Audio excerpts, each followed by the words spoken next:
Hello. Welcome to SimGamesTO, and I'm your host Tony.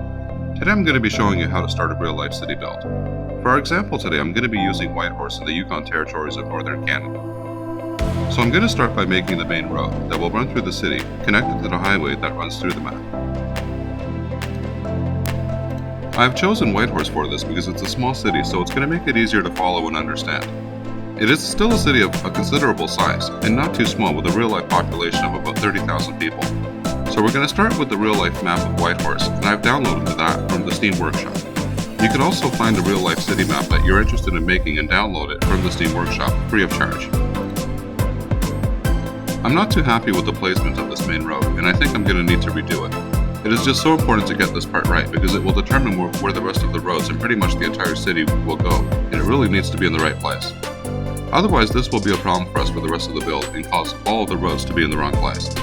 If you want to get into making real-life cities and city skylines, I always recommend starting with a smaller city, so that you can learn in smaller steps on how to do this. It will also give you the opportunity to test out all of the mods and assets you have installed, if you are using these in your build. So we need to start by taking an overall look at where the city is going to go, where we're going to be building it, and open up the tiles on the map that we're planning on using initially. For this I used the 81 tile mod, which allows for you to open up any of the 81 tiles on the map. There is the connecting highway that runs through Whitehorse, and I'm going to start by making the main road that runs through the city. For this, I just use Google Maps. It will set up our initial layout of the city and be our guide for the rest of the build. So it is very important to set it up correctly from the start, as where everything else will go will depend on its placement. When I start a real-life city build, I usually look at the entire city and look for somewhere that it is easy to start. I pretty much look at the entire city to see where everything is going to go and just take it one piece at a time. In the case of a small city with one main road, this is pretty straightforward. But if I'm making a larger city, then what I do is I start in a location where I know that I will be able to place in a residential, commercial, and industrial zone, since we know that we will need those. I usually look for a place that it is easy to begin, and I usually start in one of the corners of the city.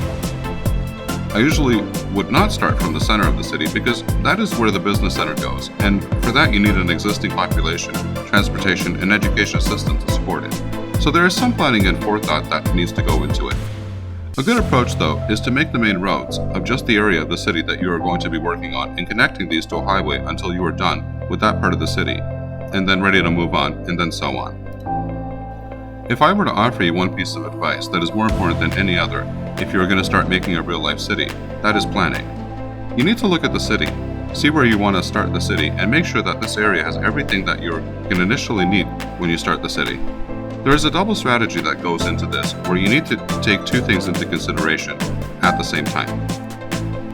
One of these is the viability of the city. Assuming that you are playing with money turned on, you need to keep in mind that you need to make your city in a way that it will stay profitable.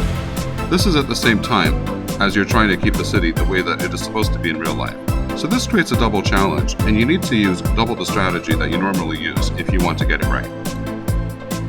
If you have never made a real-life city before and are a little intimidated by it, then what I recommend is starting with a smaller city that you could practice on first. You only need to start with a small part of the city.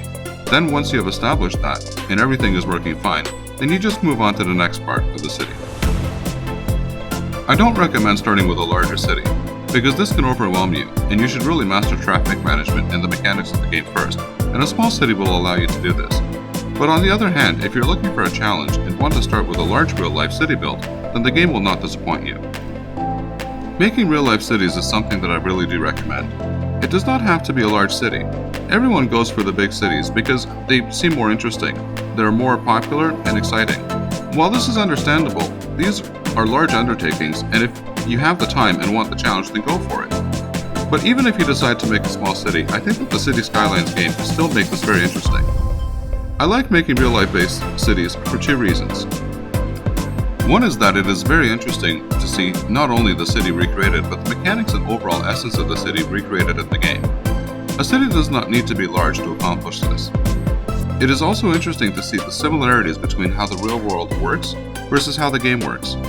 It is always interesting to see how if you follow how a real-life city is built, then these seem to work out pretty well mechanically in the City Skylines game too.